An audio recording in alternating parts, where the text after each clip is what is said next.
नमस्कार. मी सुधीर कुलकर्णी आणि आपण पाहताय कवडसा. मित्रो, प्रसिद्ध तमाशा कलावंत विठाबाई यांच्यावरती एक चित्रपट हिंदीमध्ये येतो आहे. त्याचं नाव त्यांनी इठा ठेवलेलं आहे. पण इठा ह्या नावालाच त्यांच्या कुटुंबियांनी आक्षेप घेतलेला आहे की इठा हे अगदीच ग्रामीण होतं. आजच्या पिढीला हे नाव कळणार नाही आणि त्यामुळं विठाबाई ठेवावं. खरं तर त्यांची मागणी आहे विठाबाई नारायणगावकर असंच चित्रपटाचं नाव असावं. आता त्यामध्ये आणखी एक त्यांचा आक्षेप आहे की चित्रपटाच्या अगोदर आमच्याशी त्यांनी चर्चा काही केली नाही. ती करायला हवी होती, कारण काही तपशील आम्ही त्यातनं देऊ शकलो असतो. त्यामुळे चित्रपट प्रदर्शित व्हायच्या आधी तो आम्हाला दाखवला जावा असं त्यांचं म्हणणं आहे. आणि त्यांच्या म्हणण्याला अर्थ आहे, कारण विठाबाईंनी 50 वर्ष तमाशा गाजवला. म्हणजे विठाबाई या नावावर गर्दी खेचली जायची. प्रचंड संख्येनं लोक त्यांचा तमाशा बघायला यायचे आणि पोटासाठी नाचते मी ह्यांनी लावणी जी आहे ती त्यांनी अगदी अजरामर करून टाकलेली होती. अगदी सावळा रंग, खंबीर आणि कणखर व्यक्तिमत्व, करारी स्वभाव, गर्दीवर त्यांची कमांड असायची. म्हणजे गर्दीत फेटे उडवायला, त्याला गाण्याला प्रतिसाद द्यायला, शिट्या वाजवायला बंदी नव्हती. पण कोण दंगा करायला लागला तर त्या रंगमंचावरूनच त्याला तिथनं झापणार, अशा की पुन्हा कोण धाडस करणार नाही की गर्दीमध्ये दंगा करायचं असं. म्हणजे इतकं त्यांचं त्या गर्दीवर प्रभुत्व होतं आणि त्यांचा तो प्रभाव हा महत्त्वाचा होता.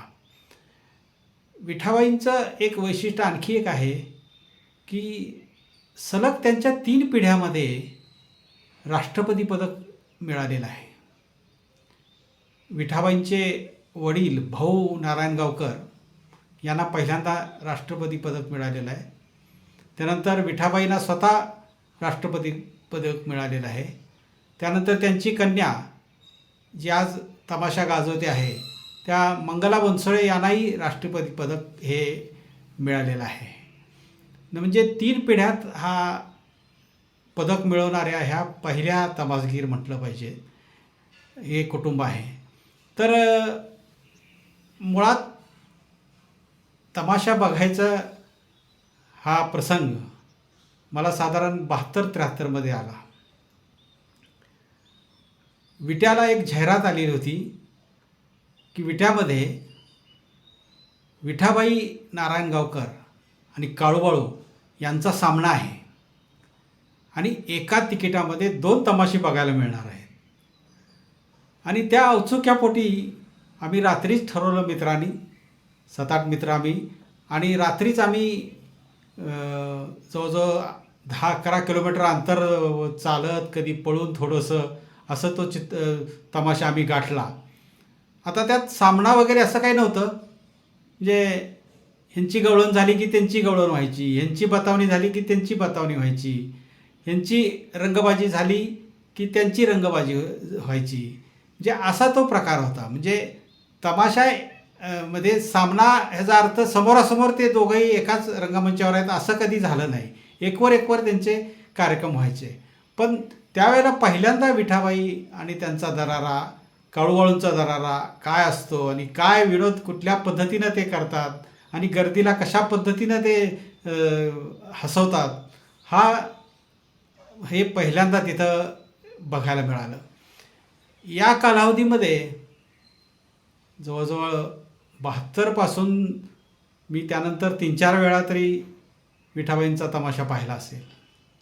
पण एवढ्या प्रदीर्घ कालावधीमध्ये त्यांना इठा कोण म्हटल्याचं मी कधी ऐकलं नाही. आता विठा याचं ग्रामीण रूप हे इठा आहे.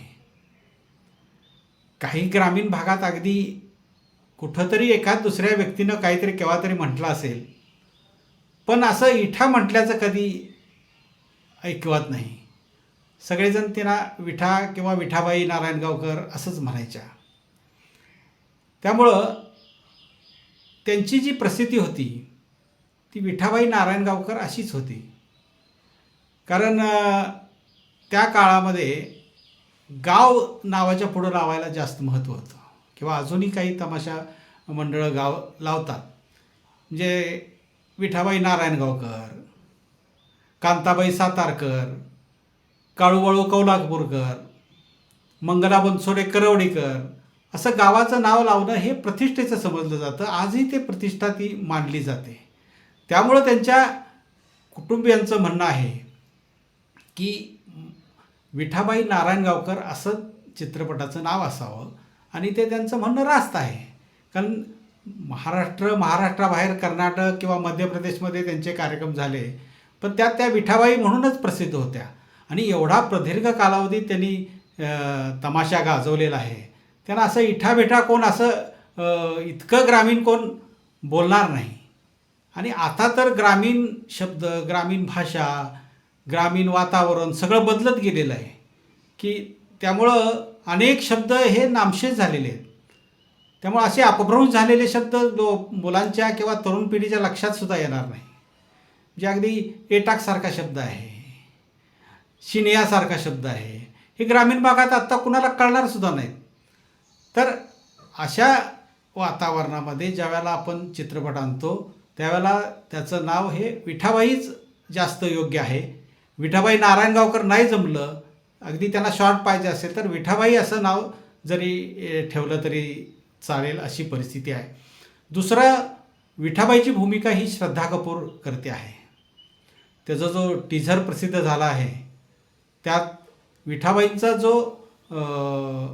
बाळंतपणाचा प्रसंग आहे तो तिथं त्यांनी दाखवलेला आहे.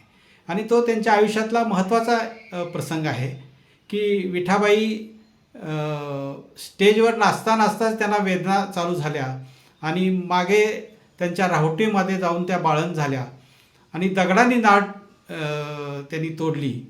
याच काळात पुढचा जो मॉब होता तो विठाबाई म्हणून ओरडायला लागला की विठाबाई रंगमंचावर पाहिजे. ज्यावेळेला माणसं विठाबाईला बघायला येतात आणि त्यावेळेला जर विठाबाई रंगमंचावर दिसली नाही, स्टेजवर दिसली नाही, तर मग लोक दंगा करणारच. म्हणजे असे प्रत्येक तमाशा कलावंताच्या ह्याच्यात झालेलं आहे. म्हणजे काळूबाळूंना सुद्धा अगदी एका ठिकाणी एका गावात त्यांना वाटेत गाडी पंक्चर झाल्यामुळं वेळ लागला आणि तो बराच वेळ लागल्यामुळं लोक संतापले. ते काळूबाळूच कुठं आहेत, काळूबाळू आम्हाला फसवलं, तुम्ही जाहिरात केली काळूबाळूची आणि तुम्ही दुसरेच लोक दाखवायला लागले आम्हाला, म्हणून त्या लोकांनी दंगा केला. त्याचं पर्यवसन एवढं झालं की त्यांनी तंबूसुद्धा जाळला त्यांचा. म्हणजे लोकांच्या अपेक्षा ज्या असतात त्या अपेक्षा पुऱ्या करणं हे महत्त्वाचं असतं. की विठाबाई म्हणून जर विठाबाई येणार म्हणून जर जाहिरात असेल तर विठाबाईला बघायलाच लोक आलेले असतात किंवा त्यांचं गाणं ऐकायला लोक आलेले असतात आणि त्या जर दिसल्या नाहीत त्यामुळे त्यांनी दंगा चालू केला आणि त्या अवस्थेत सुद्धा त्या रंगमंचावर आल्या आणि नाचल्या, असा तो अनुभव आहे. आणि तो त्यांच्या आयुष्यातला महत्त्वाचा अनुभव आहे. अनेक ठिकाणी त्यांनी तो त्या काळातही सांगितलेला आहे, त्यानंतरही सांगितलेला आहे. अनेक व्हिडिओमध्ये, पुस्तकामध्ये त्याचा उल्लेख झालेला आहे. आणि असे प्रत्येकाच्या आयुष्यात वेगवेगळे प्रसंग असतात. आता दुसरं एक यात महत्त्वाचं आहे की विठाबाईंना पाहिलेली आमच्यासारखी पिढी हयात आहे. त्यामुळं आम्ही विठाबाई कशी दिसते, कशी बोलते, ह्या अपेक्षा आम्ही ठेवणार. चित्रपट हिंदीत आहे त्यामुळं तो ठसका विठाबाईंचा आहे तो कितपत आता त्या हिंदीमध्ये कसा येतो आहे हे माहीत नाही. श्रद्धा कपूरनी काम चांगलंही केलं असेल, पण विठाबाई दिसायला सावळ्या होत्या. त्यामुळं आता त्या इतक्या त्या गोऱ्या पान वगैरे अशा दाखवलेल्या आहेत. ज्यांनी बघितलं, म्हणजे बायोपिकचा एक तोटा असतो की ज्यांनी जी माणसं हयात बघितलेली आहेत ती तशी दिसावी लागतात किंवा त्याच्या जवळपास दिसावी लागतात. सगळे चित्रपट बघितलेले आहेत, काही तशी नसतात, पण मेकअप करून वगैरे असं त्या पद्धतीनं करतात.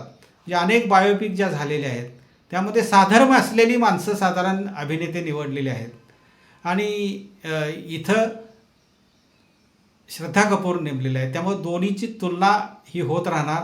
आता त्यातनं कसं यश मिळतंय हे हा भविष्यकाळच सांगेल. पण एकूण त्यांच्या कुटुंबियांना ही माहिती देणं हे त्यांचं बंधनकारक आहे. त्यांनी माहिती दिली पाहिजे. त्यांचे आक्षेप आहेत ते आक्षेप काढले पाहिजेत. त्यांना चित्रपट दाखवला पाहिजे. यात काही गैर नाही.